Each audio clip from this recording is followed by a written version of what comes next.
Pima Indians are some of the sickest people in the world today. Rates of obesity and diabetes are over 80 to 90%. 200 years ago, rates of obesity and diabetes were less than 1%. This tribe of Native Americans has genetics that are uniquely susceptible to the environment that they find themselves in now. Ultra-processed foods. There are pictures online of Pima Indians from 1860. They're fit. They have six-pack. They're healthy humans, but they have a uniquely susceptible genetic makeup to becoming insulin resistant. And so what happened when the Pima Indians had this explosion of chronic illness after we gave them supermarkets full of Cheetos and Fritos and Takis and alcohol is the NIH sent researchers to draw their blood to see what kind of genetics they have that make them susceptible to this chronic illness. We never thought, oh, maybe we just poisoned them.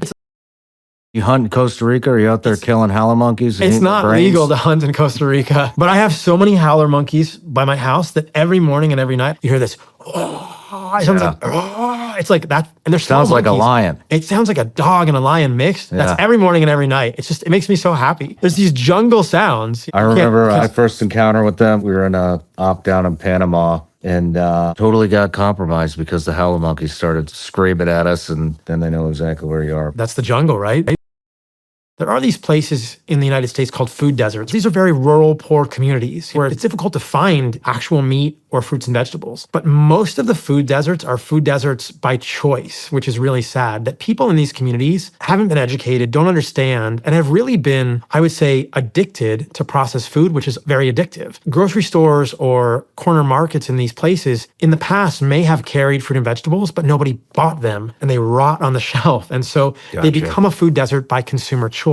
And that actually is a very sinister testament to how addictive some of these ultra-processed foods are, that if you provide a choice in some of the poorest communities in America between a Snickers bar and Doritos and an apple or a banana, most people are going to choose the Snickers bar and the Doritos. And that is a problem. Have you ever eaten a testicle? I have. You have? Yeah. I grew up in a farm town, man. Yeah, you know We used to have this thing called, I can't even believe I'm bringing this up. There was a family that owned like the majority of the land in the county that I kind of grew up in. They were hog farmers. Every winter they would have the testicle festival. That's amazing. Mostly everybody just got hammered out in the fields and in the barn. But yeah, they would have this thing called the annual testicle festival. So yes, I have had it. I'm sure in my trips overseas I've had them and not even known it. But you know, why waste the organs? It's unique nutrition.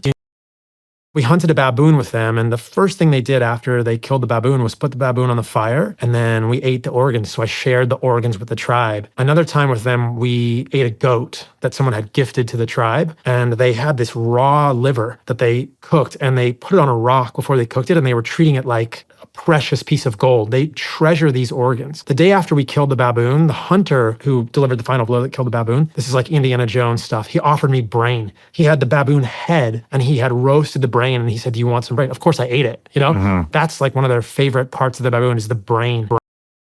I have a gift for you. Okay. But you're probably not going to like it. I'm a little embarrassed to give it to you. Honestly, I don't give it to any of the doctors. So these are Vigilance League gummy bears. Thank you. Packed full of shit that will kill you. But they do taste pretty damn good, and they are made here in the USA. So if nothing else, just there's a little keepsake for you because they are hard to come by. I have a gift for you too. Good. So I bought you some meat sticks. During COVID, the best use of his time was trying to give me a ticket for foiling by myself in the middle of a reservoir. And he waited for 4 to 5 hours for this. Crazy. When I was living in San Diego, I was surfing, but I also had a foil board. And I would go to this inlet in San Diego, essentially fly around. The board is out of the water. And during COVID, they closed it. You couldn't even go in the water. And I thought, forget this. I just went in by myself, thousands of feet from any human. And a policeman saw it or someone called it in from the neighborhood. And I saw there were flashing lights at the entrance where I would get out. And so I just waited him out. I didn't have anything else to do that afternoon, thankfully. I just sat there. And then he waited for 4 or 5 hours. Eventually, I went to this little inlet and kind of snuck around. And there was a house full of people. And I said, hey, can I bring my foil board up? I went and walked over and he was sitting right by my truck. The people in the neighborhood must have said, that's his truck.